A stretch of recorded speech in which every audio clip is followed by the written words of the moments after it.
Here with Robin Black to go through all of today's news items, and we're going to start with the official return now of BJ Penn, who was on the MMA Hour confirming that he is working with Greg Jackson and Mike Winkeljohn, stating that at the age of 37, he is ready to come back and fight at 145 pounds. Either of which surprising you, Robin, because this was certainly discussed last week with that post that he made, but the fact that he's staying at featherweight, I find to be somewhat interesting. That's his natural weight. I mean, the fact that he happened to fight at, I think, heavyweight against Lyoto Machida is irrelevant. The fact that he was a champion at 170 pounds or 155 pounds, irrelevant. His actual natural weight for a super athletic guy in great shape is 145 pounds.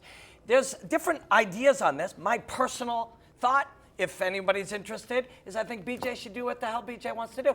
BJ is a Hall of Famer. If he isn't already, I don't know how these Hall of Fame things work. He damn well should be. He's one of the greats ever.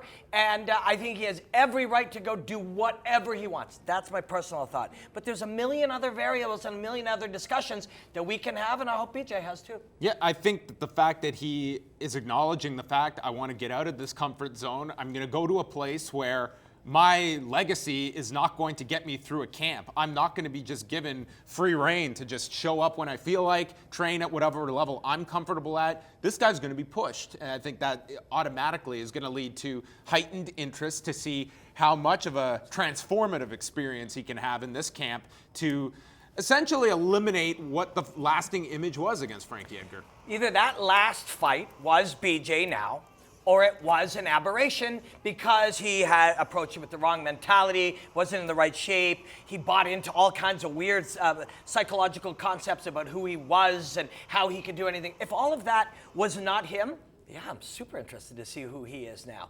I think you can trust Greg Jackson to if he comes in there and he's an 11-time-a-week guy and he's a little tired at 37 and 9 times a week is totally cool. Then all of a sudden he takes 4 days off and he doesn't work that hard. And if he does any of that stuff, you can count on Greg Jackson to say, let's not do this. And I think he will follow through. But my big question, and that my question for BJ and his friends and family, is the why question. I hope that he's not doing it because he feels there's something unfinished, because there will always be something unfinished. I'll be 47 this year. I would love to fight again. It would be so exciting. It'd be so amazing to dedicate 8 or 10 or 12 weeks of your life to something like that. So I would love that. Is it because of that? Is it also because he felt lost without it? Because just not knowing what else to do is not a reason to go and put yourself in danger. He flat out said, I'm bored. Yeah. I mean, I don't think he necessarily had a plan after fighting of, well, there's these things that really have my interest that can replace that same level of drive I had for fighting. I mean, it's a reality for so many fighters. I'm sure you went through it where you hope that this thing that consumed your life, you can find something that replaces it that you can direct all your energy to. You had a job here. You had something that you could segue over to. It wasn't full-time as a fighter for yourself. But and I never made any money, and I wasn't very good at it, so that kind of helped, whereas BJ was one of the greats. But the big question you ask, and again, this is coming from the perspective of somebody who says, BJ, go fight. Do what you want to do. I support you in it. But I still think it's important to raise those questions and hope he has them. Are you, BJ Penn, a person, a great man, a guy with many accomplishments, a family guy, a friend, all of those things, a partner, who also is a great fighter? Or are you BJ Penn, the great fighter, and you don't have any other identity? Because if that's the case, you're just delaying. You're just putting off getting on with your life. And but if you want to fight because there's nothing else in the world that excites you like it, if this is the definition of what it is to be alive for you, go fight, dude.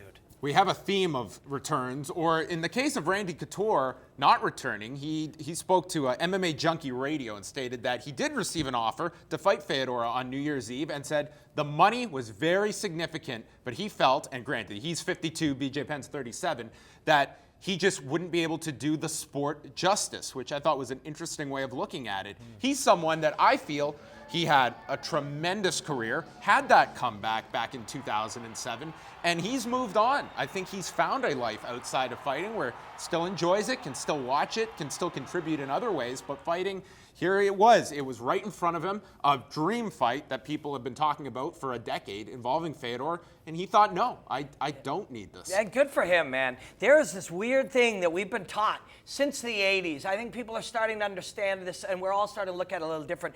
The idea that only quitters quit.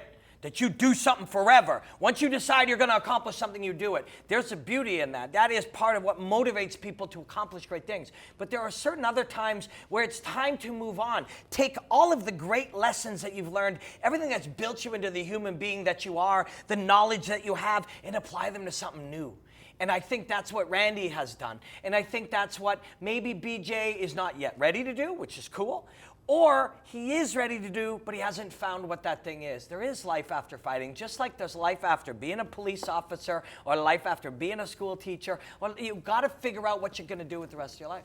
Let's talk about a fight that is going to be happening May the 14th. They've announced that Ronaldo Jacare Souza will meet Fedor Belfort in Brazil. And here at 185 pounds, it eliminates these two, I think figuratively, as who is going to be fighting Luke Rockhold next. Certainly pushes you in the direction, Robin, that they're looking at that rematch with Chris Weidman for the next title fight. Maybe that is a fight at UFC 200. But this fight, I think that it's a very interesting one. And one that I think Fedor Belfort, it's going to be an uphill battle for him against Jacare, who many felt beat Yoel Romero. Yeah, I agree. I agree that it will be.